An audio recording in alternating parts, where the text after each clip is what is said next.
assume a hot seat there, Cameron.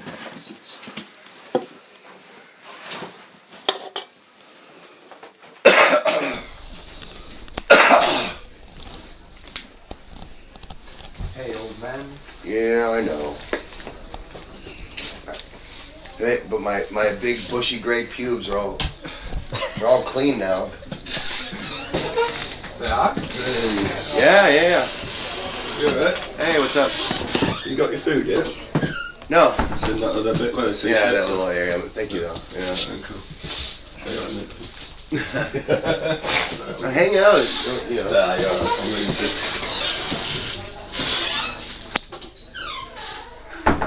Cool. The mag that I write for is called the Metal Review. It's a global magazine, so we have like reps all over the world.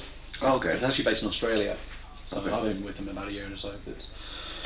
And we all just do it out of fun. We don't get paid or anything like that. We're just Labor of love. labour of love, absolutely. A bit like being a musician sometimes. Most of the time. Most of the time. Okay. Hi, this is Dave with the Metal Review, and I'm here with Chad from American Head Charge. First of all, welcome back to the UK. Thank you. It's good to be back. Oh, yeah, we're glad that you're back, yeah. So, near the end of the tour, a few more days to go. And, 3 more shows. apart from a few bus issues, which I keep sort of reading your Facebook comments about, apart from the bus issues, how's the tour been for you? It's been wonderful. It's the crowds. The crowds are really fucking rabid. There's just a couple of shows that have been like last night. You know, I think Bristol was one of them where you kind of look out and you're waiting for like them to stop the show because like somebody fucking just put their teeth through somebody's face or something. You know, and not to dismiss like American crowds, but like I haven't seen that in a while. Like that level of Intensity. the whole front row literally headbanging in time. Like haven't seen that in a while. A lot of the, even with full shows in the States, there's, I don't know. I'm kind of chalking it up to the fact that it's been so long since we've been here, and the fact that a lot of people thought we were never coming back. Me included. Yeah. Well, and me included. Yeah.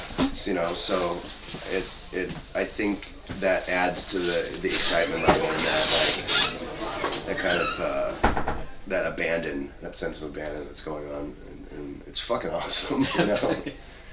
So going back to 2011 when you announced who was putting the band back together, so to speak, because 2009 the website changed and it said American Head Charge, rest in peace. Yep. So a lot of us were under the assumption that's it.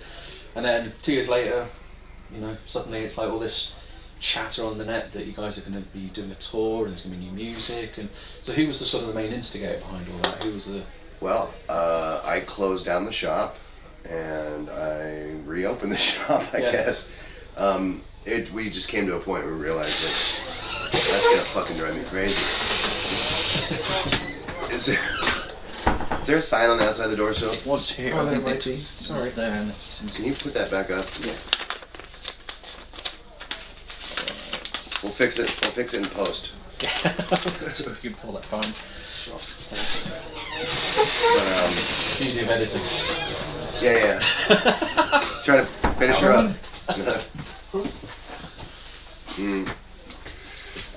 But it became really, really apparent right off the bat that Cameron wasn't around, basically, and we spent a lot of time working really hard, me and Justin, and just putting stuff together because we were living in the same, 20 minutes from each other, so he'd come over 2-3 times a week. We did that for on and off for a good year, at least a year. Yeah. And I'd be sending emails to Cameron, and it just wouldn't come back. I wouldn't hear anything back. I wouldn't get anything back. Vocals on it, these are some good shit, And I was like, well, when we hit like about 2 years, I was like, we gotta just stop. I mean, everybody wants to go play music. It was good. We were talking to Karma and Justin. Let's start a new band. We hadn't talked to Chris yet, but really, you're like leaning into the camera. Oh shit! I'm sorry. You did it earlier. It's good. Christ. Well, Chris cameos. Please call me Chris. Build a moat outside the door. Fucking get some WD-40 so it doesn't sound like fucking Young Frankenstein every time the door opens. I could pee on it. Yeah, that might help. Anyway, It's not a jellyfish burn. so we spent that next like kind of 2 years looking for different singers. I went out to San Francisco for like a week, and because we had started kind of this tentative back and forth with this guy Dennis Sanders, who's actually the bass player in Black Light Burns, and he's got a band I actually really like called Spirit in the Room right now, and that ended up being, he was like, I don't want to be in somebody else's band. He really wanted to make his own music, but he had actually, there's songs we're playing tonight that have other vocalists doing. The guy from Revolting Cocks did some stuff on some, and it was like, it just none of it panned out. Yeah.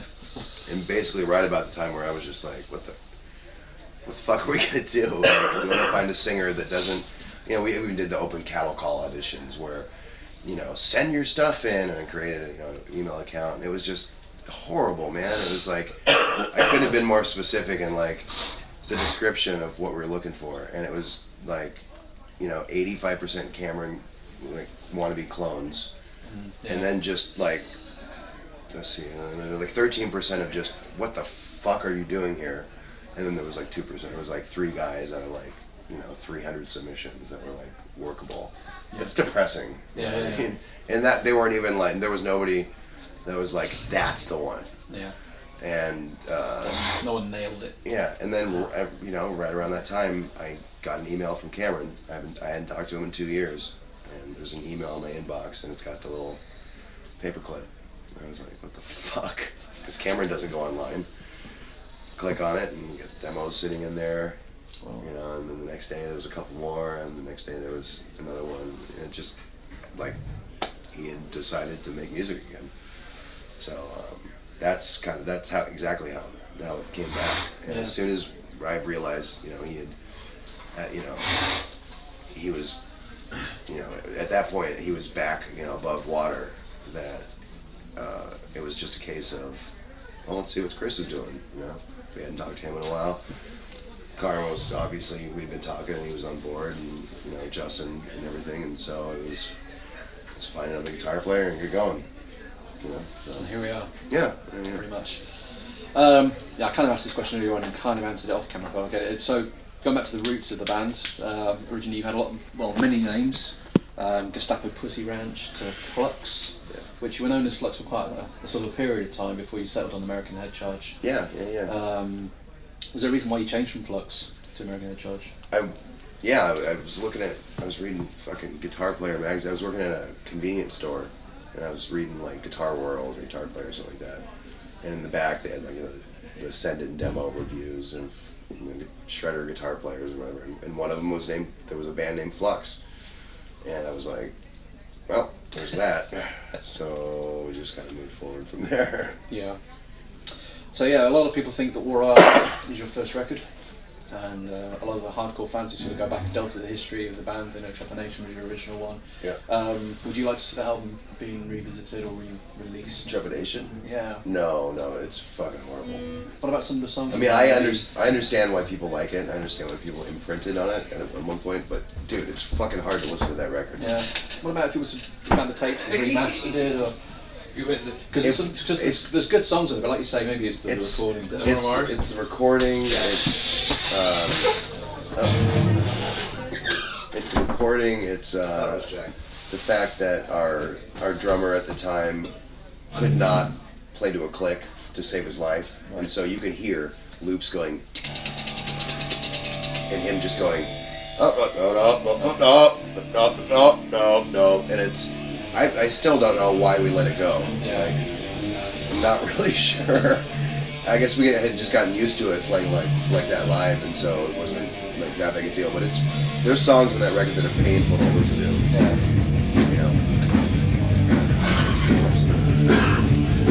It's recording. So when you started Head Charge, would you actually say that looking back now to what you originally started, you sound how you envisioned, or do you think you've evolved in sound over the last sort of say 15, 16 years? Dude, when we started, me and Cameron had no idea what the fuck we were doing. Yeah. It was like he didn't know how to sing. I had like been in bands forever and had no idea what the fuck I wanted to do. I wasn't sure of the direction. I have a tape of demos that me and him did like when there was no band yet, and it's like a cross between like Beck and like Public Enemy and Primus. Wow. It's weird. It doesn't make any, and every song was completely different. Yeah. You know, Butthole Surfers kind of shit, like just weird. And it evolved, I think, along with us growing, like, you know, as musicians and songwriters, and it gelled into what I wouldn't say that I knew that we'd end up like this, but I'm very comfortable with it. Yeah. I guess. And because in the last, say, 6-7 years, recording music has evolved, you know, leaps and bounds. But, you know, no more tapes. It's all, you can plug in a laptop, buy software for like, you know, $100. Away you go. Well, that's how we made the EP. I was going to say, so doing this EP, would you say that it's dramatically changed in, say, the recording of the music process to how you did it, say, with War of Arts? Or yeah. Those two records were, you know, well, first of all, label funded, so there was money. You know, and it was go in here, do this, everything's taken care of. War of Art, very, very, everything's taken care of kind of mentality. Feeding was much more budgeted. The guy that engineered, Greg Fiddleman, that engineered the first record, did the second record, is, you know, production, mixing, you know, the whole thing. And he was very, you know, he locked down real tight. Okay, we're doing 13 songs. You know, it's this amount of days. We have this amount of days to do basic tracking. It was really, really rigid, you know, as opposed to the first one, which was like, I'm gonna go for a swim and I'll come down and track some guitar, you know. Is that Rick? Yeah, at Rick's house that we didn't mention. Yeah. And so now we're just in a fucking totally different boat. Like, this record will be put together much more in the spirit of how things are done now, which is labels don't give bands like us money anymore. Labels don't give bands any money anymore. They just take more money from merch and shit like that. So, Chris, you did it again. No. Anyway, this will be done frugally. It will be done well, and it'll be done more piecemeal as opposed to pre-production block, basic tracking block, overdub block, mixing block. It'll be a little more. Yeah! Ooh, yeah! Ooh, yeah! I can't eat you shit. Is that what you're using to tune? I got another tuner in my bunk, dude. I've got 5 tuners. He's got 5. None of them work in there.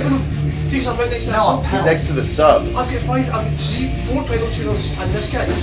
None of them are doing fuck all. It's actually picking up It's picking through up the the bass. It's picking up the sub, so he can't tune any of the guitars or bass. That's how loud it is right there. It's a cozy room. Untunable loudness. Untunable loudness. That's the name of our next record. That's a great title. So then, So was there any reason why you decided to release an EP and not just go for a full-blown album, like a big comeback, here we are, here's an album? We didn't know we were going to make an EP. It was on the fly. It was happenstance. We'd just gotten back together. We were on a little 2-week Midwest tour just to kind of get the feelers out.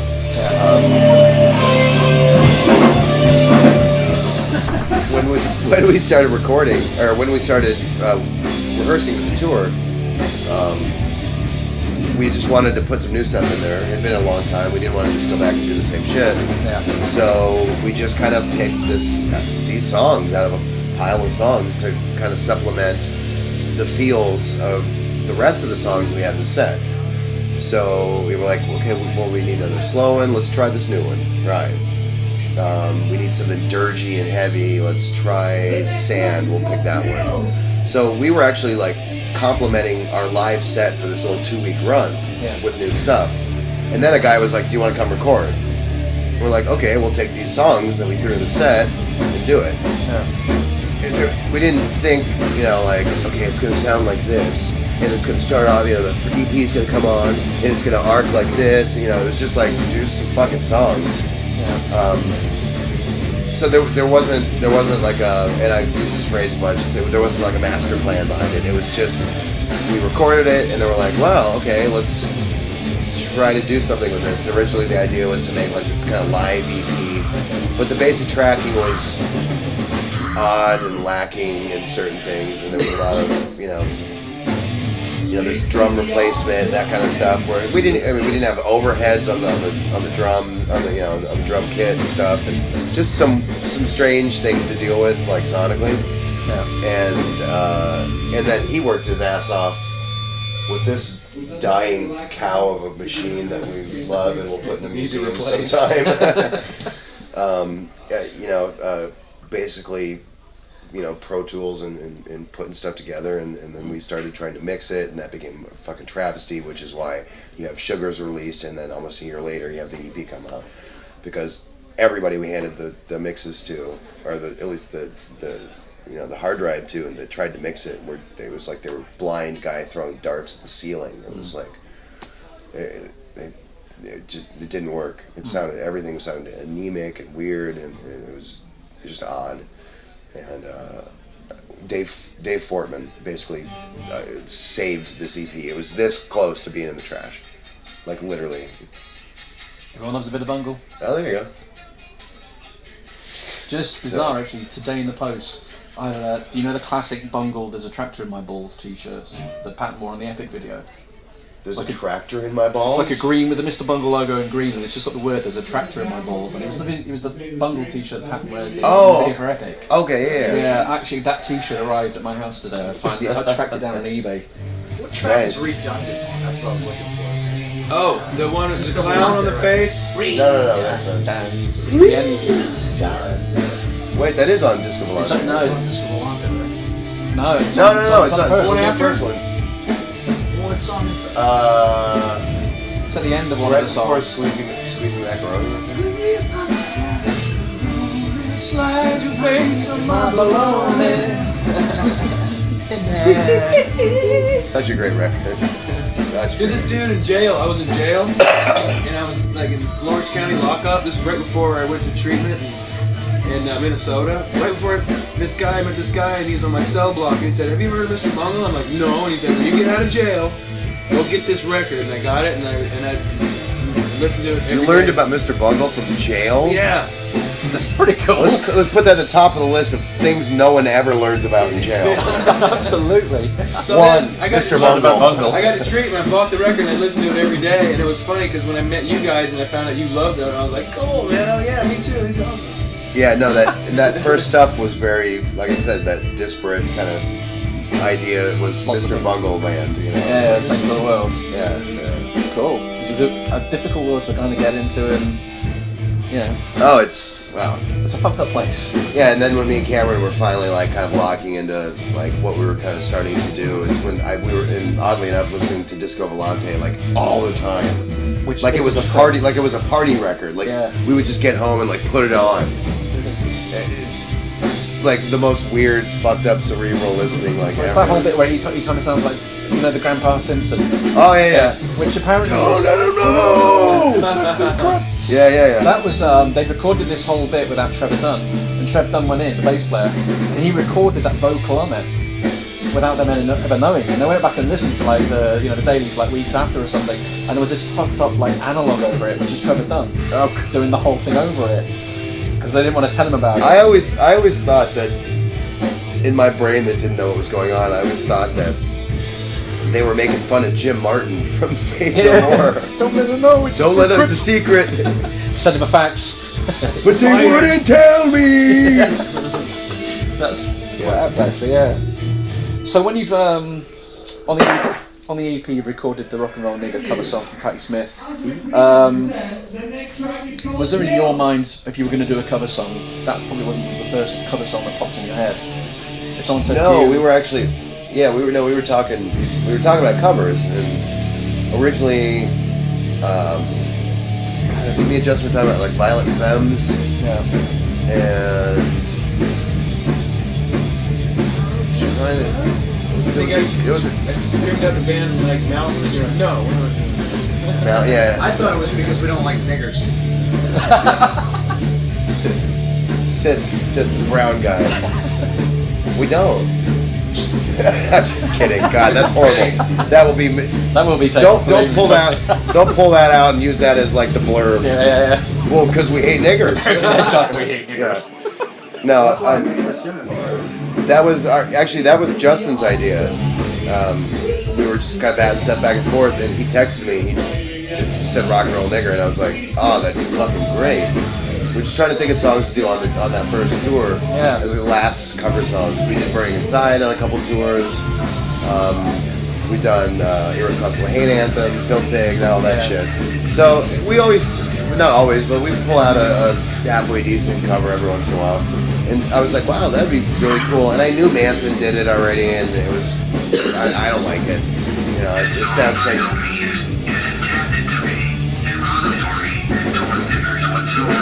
This song by no means is intended to be derogatory towards niggers whatsoever. This song by no means okay, we get it. But no, Justin just kind of threw that out there, and I was like, well, coming from the gay guy, I think that'll be okay. If he approves that, Yeah, you know, and I had him take over that question sometimes. Yeah. Because, you know, there was like, well, why did you decide to do that? People thought it was offensive or anything.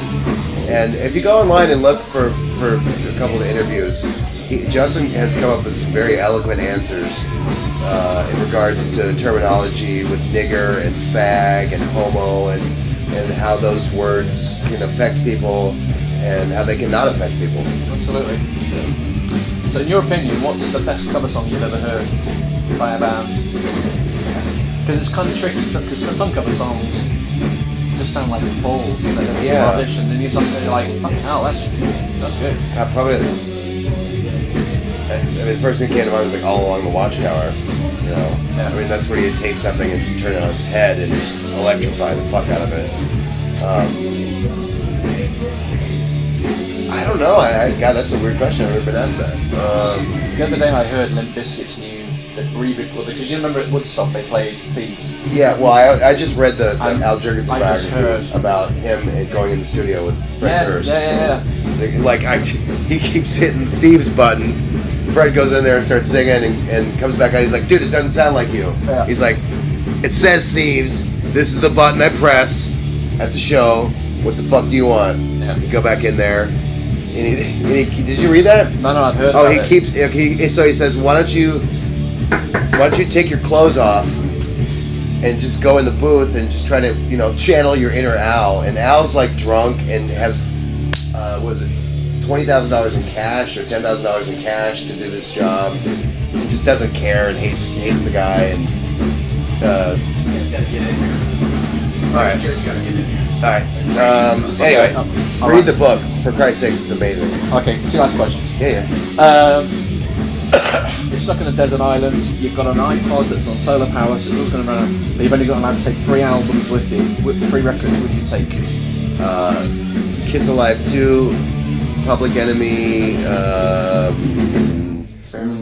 Nation of Millions, probably, and the entire Tom Waits discography. Does it count? Does that count? Box set? Yeah, it's a box set. Yeah. Okay, or Nighthawks at the Diner. John Cooter, that's a wrap. John Cooter? And what's your 3 essential items to take on the road? Baby wipes, cigarettes, and soap. Lots of hygienic things and nicotine. Yeah. That's all good. Health food and heroin, man. Brilliant. Well, Oh, thank it's been you. an absolute privilege. Appreciate it. See you guys. Look forward to seeing you later on. Cheers. Thank you very much. Okay, Chad, were you willing to do another one of these on the bus? There's a kid, he's been waiting since... Sure. I'll take him to the bus. Alright, call you guys. Cheers, man. I appreciate that. Sorry.